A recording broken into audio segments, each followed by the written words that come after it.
हम सबने बचपन में कछुए और बत्तखों की कहानी तो सुनी ही है, पर जरा सोचिए, अगर ये सिर्फ बच्चों की कहानी ना हो तो क्या हो अगर ये इंसानी मनोविज्ञान यानी ह्यूमन साइकोलॉजी की एक गहरी समझ देती हो।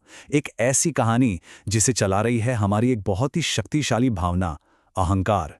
तो चलिए आज इस जानी पहचानी कहानी के पीछे छिपे मतलब को समझते हैं। इस तस्वीर को देखिए जरा। एक कछुआ हवा में उड़ रहा है दो बत्तखों के सहारे। ये देखने में जितना अजीब और नामुमकिन लगता है, उतना ही गहरा इसका मतलब भी है। असल में ये इस कहानी के असली संघर्ष को दिखाता है, यानी हम जो हैं उससे कहीं ज्यादा बनने की इच्छा। और इस इच्छा को हवा देती है अहंकार की एक बहुत ताकतवर और अक्सर खतरनाक ताकत। देखिए, हर कहानी में एक हीरो होता है। हमारी इस कहानी में वो है ये कछुआ। और इसकी जो सबसे बड़ी मुश्किल है, उससे हम सब कहीं ना कहीं जुड़ावा महसूस करते हैं। यानी कुछ ऐसा चाहने का दर्द जो हमारी पहुंच से बहुत दूर लगता है। जरा सोचकर देखिए, कैसा लगता होगा अपने ही शरीर में कैद महसूस करना। कछुआ हर रोज दुनिया को अपने पास से गुजरते देखता था। पक्षी हवा में उड़ रहे हैं, दूसरे जानवर तेजी से दौड़ रहे हैं, और वो बेचारा अपने ही खोल के वजन से जमीन से बंधा हुआ था। ये सिर्फ एक छोटी मोटी झुंझलाहट नहीं है, ये एक गहरी उदासी है। तो कहानी की जो जड़ है वो है ये भावना, असंतोष। यही वो एहसास है जो पूरी कहानी को आगे बढ़ाता है। जब हमारी ख्वाहिशें हमारे हकीकत से मेल नहीं खाती, तो यही एहसास पैदा होता है, और हमारा कछुआ इसी से जूझ रहा था। यहां कछुए के मन का संघर्ष साफ साफ दिखता है। एक तरफ है उसकी हकीकत, वो धीमा है, भारी है, जमीन से जुड़ा हुआ है, और दूसरी तरफ है उसकी ख्वाहिश, आसमान की आज़ादी, खुली राहों पर दौड़ने की आज़ादी। वो जो है और वो जो चाहता है, इसके बीच की ये खाई ही उसके सारे दुख की वजह है।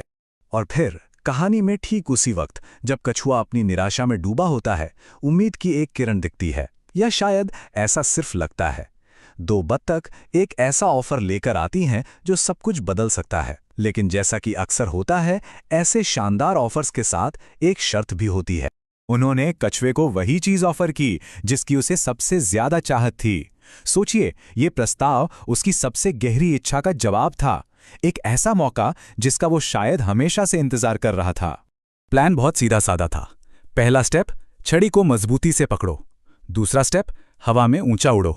लेकिन तीसरा स्टेप, असल खेल उसी में था, चुप रहना।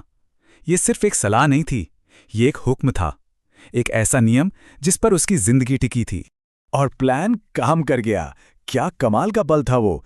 कछुए ने वो कर दिखाया जो नामुमकिन लगता था। एक पल के लिए उसकी सबसे बड़ी ख्वाहिश पूरी हो गई थी, और सब कुछ एकदम सही था। और यहीं से कहानी एक नया मोड़ लेती है।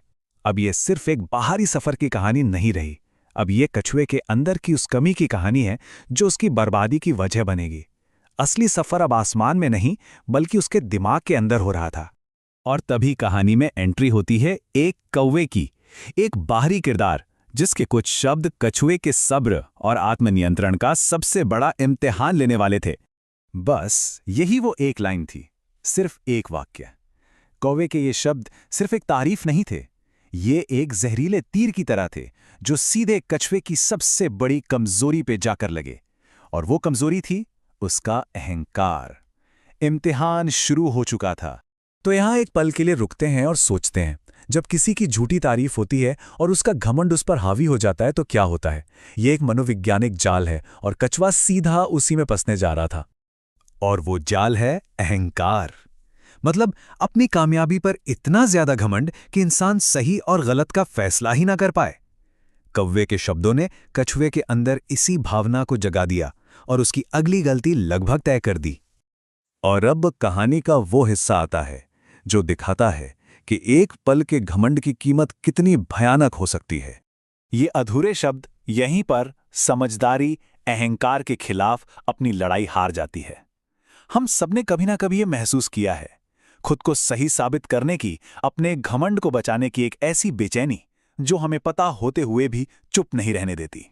देखिए, कारण और परिणाम कितने साफ हैं। बोलने के लिए मुंह खोलना और पकड़ का छूटना दोनों एक साथ हुए। एक पल का घमंड और उसकी जीवन रेखा, वो छड़ी हाथ से निकल गई। ये कछुए के सफर का एक बहुत ही कठोर और दर्दनाक अंत था। ये हमें एक बहुत जरूरी बात याद दिलाता है। जब अहंकार हमारी अकल पर हावी हो जाता है तो अंजाम कितना गंभीर और अंतिम हो सकता है। इस दुखद अंत के बाद कहानी का सबक एकदम साफ हो जाता है। ये एक चेतावनी है जो सदियों से दोहराई जा रही है। बेवकूफ़ी और घमंड का रास्ता हमेशा तबाही की तरफ ही जाता है।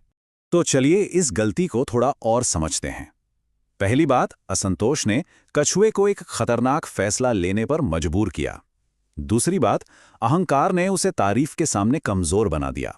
और तीसरी और सबसे अहम बात, सबसे जरूरी सलाह यानी चुप रहने की सलाह को नजरअंदाज करने का नतीजा खतरनाक था। और ये हमें उस सवाल पर लाकर छोड़ देता है जो हम सबको खुद से पूछना चाहिए।